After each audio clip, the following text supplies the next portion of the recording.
Welcome to this edition of Collier Recap. I'm Troy Miller, and this is a recap of the January 8th Board of County Commissioners meeting. The board began the day with 3 proclamations. January was designated Make-A-Wish Month here in Collier County. The Make-A-Wish Foundation was founded in 1980 and has helped enrich the lives of more than 250,000 children with life-threatening illnesses. The Make-A-Wish Foundation of Southern Florida serves Broward, Collier, Glades, Henry, Highlands, Indian River, Lee, Martin, Miami-Dade, Monroe, Okeechobee, Palm Beach, and St. Lucie counties, plus children in the U.S. Virgin Islands. Commissioners then congratulated Arthrex Incorporated for being recognized as a top job creator at the 2012 Governor's Innovators in Business Awards.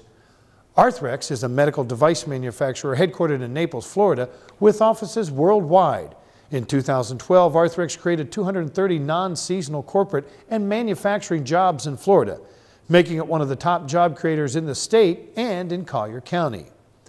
Next, the board celebrated the 150th anniversary of the Morrill Act, which created the state university land grant system. President Abraham Lincoln signed the Morrill Act into law on July 2, 1862, creating a nationwide network of public universities known as land grant universities.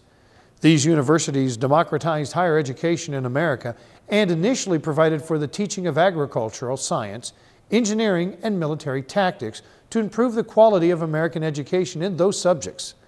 The University of Florida was designated to be the land grant university for the state of Florida and has provided leadership in helping the United States produce the safest and most plentiful food supply in the world. The final proclamation of the day officially recognized 2013 as Viva Florida 500, celebrating the 500th anniversary of Ponce de Leon's discovery of Florida. The Viva Florida 500 celebration is organized by the Florida Department of State and is being celebrated statewide. Collier Museum Director Ron Jamro, along with Bridget Van de Hoven Smith from the Daughters of the American Revolution, were joined by representatives from France, Spain, and Great Britain, who all at one point in history claimed ownership of the state. The year-long celebration will feature hundreds of local events and programs, so visit colliergov.net and make your plans to be part of the Viva Florida 500 celebration. The Naples Soap Company was honored as the Collier County Business of the Month for January 2013. Since the Naples Soap Company opened its doors in 2009, people from all over the world have become loyal users of their products for their chronic skin issues. The first store opened in Naples in 2009 in a 300-square-foot space. Today, they have 4 retail locations in Southwest Florida with over 5,000 square feet and another opening soon in Key West. Retail operations have expanded internationally to 5 shops in Tokyo. Wholesale operations continue to rapidly expand across the U.S. Congratulations to the Naples Soap Company for being Collier County's Business of the Month. After his concerns about contracts awarded for the Wastewater Basin program were addressed, Commissioner Tom Henning moved for approval of continuing with the work on the basins. The contracts were originally awarded to 3 contractors in September of last year. The board brought the item back for further scrutiny regarding changes to the scope of work in the original request for proposal. Commissioner Henning says his primary concern was the vendors doing the work. Speaking to the clerk and the staff, they want to work with the board and the board's employees. They feel that it is legal that they can pay it. That was my main concern, is so we don't have vendors waiting to be paid. The item passed the board unanimously. The erosion control structures on Marco's Hideaway Beach were back on the agenda. The board heard a request for reconsideration of the item 11C from November 13, 2012 BCC meeting titled Recommendation to Consider an Out-of-Cycle Tourist Development Council Grant Application from the City of Marco Island / Hideaway Beach District for erosion control structures at Hideaway Beach, and if approved, make a finding that the project is in the public interest and authorize all necessary budget amendments. The board voted unanimously to reconsider this item at the February 12th meeting. The board heard a request for reconsideration by Commissioner Henning of item 10C from the October 23, 2012 meeting titled Appointment of Member to the Collier County Planning Commission. During the reconsideration, District 5 Commissioner Tim Nance nominated former Planning Commission Chairman Mark Strain back to the board, which was approved. Commissioners considered contracts for design and related services for the runways at both the Marco Island and Immokalee airports. The contracts are the first steps in repair and improvement work on the runways at both those facilities. The $761,000 contract for Immokalee and the $660,000 contract for Marco were both awarded to Hall Montez Incorporated in unanimous votes. The 95% cost of the overall projects at both airports will be paid for by federal and state grants. The board reconsidered two items regarding the employment contract of Airport Authority Director Chris Curry. Curry had received both a 4% pay raise and a 2-year extension on his contract.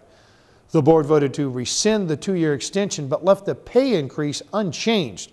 Curry's current contract is set to end on November 30th of this year. The board unanimously approved a recommendation declaring the recent closure of Clam Pass to constitute an emergency situation, requiring dredging the pass as soon as practical. We will keep you updated as the permitting for the dredging moves forward. Beautiful Clam Pass Beach Park and its pristine beaches remain open to the public. In a unanimous vote, the Board of County Commissioners signed an interlocal agreement relating to the establishment of the Gulf Consortium to act on Collier County's behalf in the implementation of the Restore Act. The Restore Act is designed to compensate states affected by the BP oil spill. The Gulf Consortium will decide which counties get what part of those relief funds. The board directed staff to continue its work with the independent fire districts and the building industry to help address issues with the permitting and inspection process. Growth Management Division Administrator Nick Castellanguida gave a review of the work done to this point and indicated that all parties involved are pleased with the work done at this juncture and look forward to completing the review. We will keep you posted on this project. Commissioners approved staff's plan regarding amendments to the Isles of Capri Fire District MSTU. Residents of Fiddler's Creek had inquired about the possibility of being covered by a different fire district.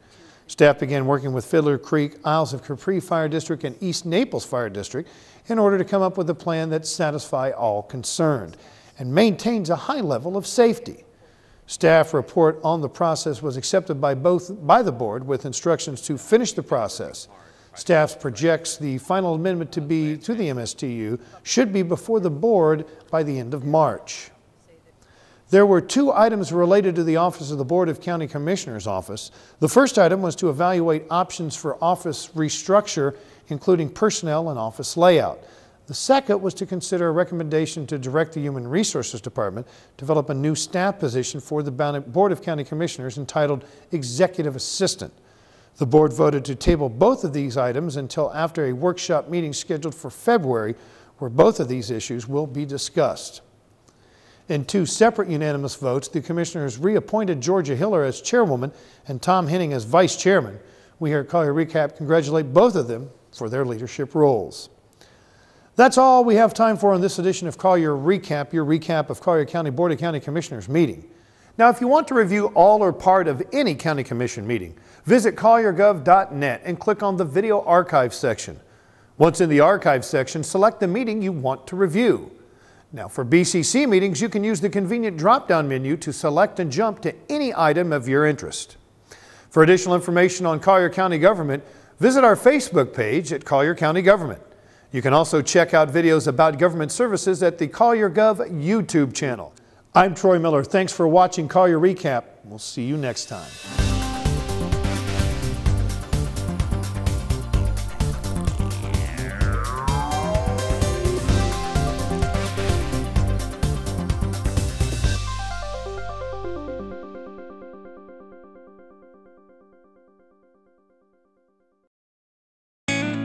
You're watching Collier Television, bringing government home.